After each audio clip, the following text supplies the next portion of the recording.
कई लोग हमसे कहते हैं आप दीक्षा क्यों नहीं दे रहे हमको। हम सोचते तो हैं कि हम देंगे, पर हमको बहुत डर लगता है गुरु बनने में। हमको लगता है हम कथा वक्ता ही ठीक है। आप अब कई बालक हमको पता आरोप भी लगाते हैं, बोले आपको आरोप है। मैंने क्या आरोप है? बोले हमको कथा सुना सुना करके कृष्ण भक्त बना दिया, और जब हम कह रहे हैं कि हमारा हाथ पकड़ लीजिए तो आप हमको दीक्षा नहीं दे रहे हो। हमें कृष्ण भक्ति सिखाई ही क्यों जब आपको दीक्षा नहीं देनी थी? कई लोग ऐसे आरोप भी देते हैं।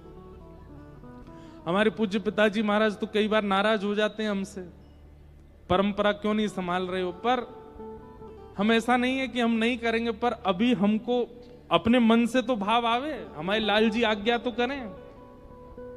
वास्तव में बताएं, चेला बनने में जितना सुख है गुरु बनने में सुख नहीं है। हमारे बाल बाबा महाराज कई बार अस्वस्थ रहते हैं, लेकिन फिर भी यहां देखो कितनी भीड़ लगी रहती है। कई बार बेचारे स्वयं कथा नहीं सुन पाते। क्यों? इतने सब भक्तजन, इतने वैष्णव जन लगे रहते हैं आगे पीछे, और हम लोग, आप लोग देखो कितने आनंद से कथा सुनते हैं। पूरी योजना बनाई महाराज जी ने, महाराज जी नहीं सुन पाते। क्यों? गुरु हैं। लेकिन आज एक बहुत विशेष दिन है महाराज जी। हमारे पूज्य पिताजी महाराज को आज 50 वर्ष पूरे हुए हैं कथा करते हुए। आज उरई में जहां पिताजी की कथा चल रही है वहां उत्सव मनाया जा रहा है। दिल्ली में उत्सव मनाया जा रहा है, वृंदावन में उत्सव मन रहा है। हम लोग भी यहां ऊना में मनाएंगे, आज नंदोत्सव मनेगा। देखो,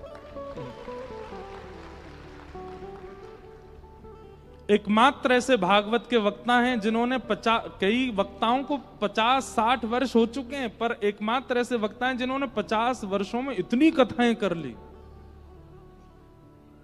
जैसे किसी से नाप तोल नहीं है, लेकिन जैसे हमारे क्रिकेट में सचिन तेंदुलकर के रन इतने ज्यादा हैं कि कोई पकड़ ही नहीं सकता, ऐसे ही कथा वक्ताओं में, भागवत में हमारे पूज्य पिताजी की इतनी कथाएं हो गई हैं कि एक जन्म में तो वो संभव नहीं इतनी करना जितनी उनकी कथाएं हो चुकी हैं।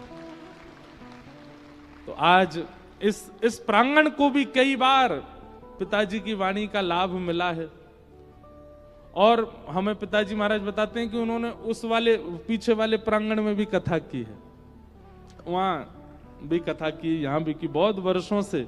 और हम पिताजी महाराज की आज्ञा से ही कथा करने आते हैं ऊना में।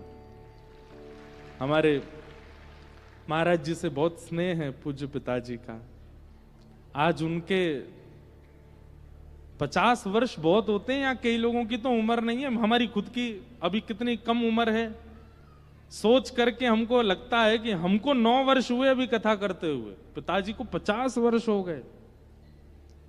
लोग कई बार जन्म लेने के बाद जी नहीं पाते 50 साल तक, वो कथा करते करते 50 साल निकल गए। कभी कभी हमें लगता है कि 50 वर्ष तक इतना भागवत को गाया, इतना भागवत को गाया, वो अगर कुछ कह देंगे तो वो काम हो ही जाएगा।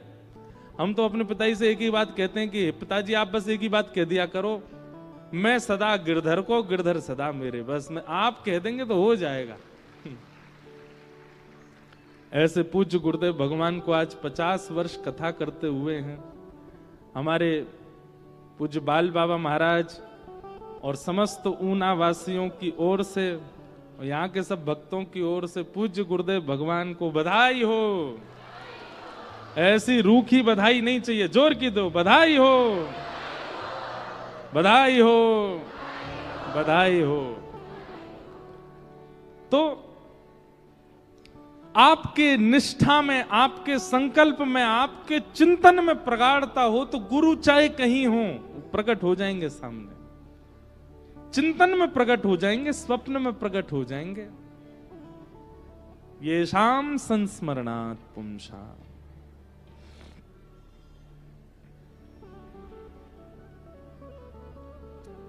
किम पुनर्दर्शन स्पर्श पाद शौचासनादिभिः। राजा परीक्षित सुखदेव जी से कह रहे हैं कि भगवान आपका स्मरण मात्र पवित्र कर देता है, आप प्रत्यक्ष सामने बैठे हैं, मैं क्या करूं, मैं आपके चरण छू लूं, मैं आपको वंदन कर लूं, उसी से ही मेरा उद्धार हो जाना है। आपका चिंतन घर पर बैठने मात्र करने से पवित्रता आ जाती है। आप सामने बैठे हैं मेरे,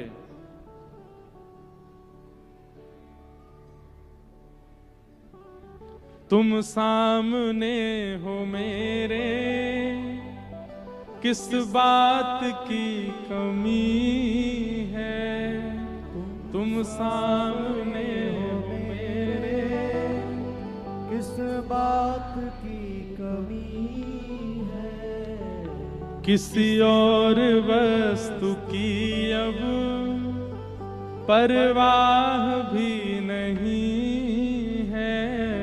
किसी और वस्तु की अब परवाह भी नहीं है। किसी और वस्तु की अब परवाह भी नहीं है। किसी और वस्तु की अब परवाह भी नहीं है। तेरे साथ से गुलाम अब गुलफाम हो रहा है।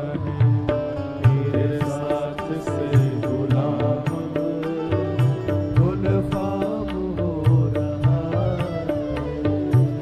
तेरे साथ से गुलाम अब गुलफाम हो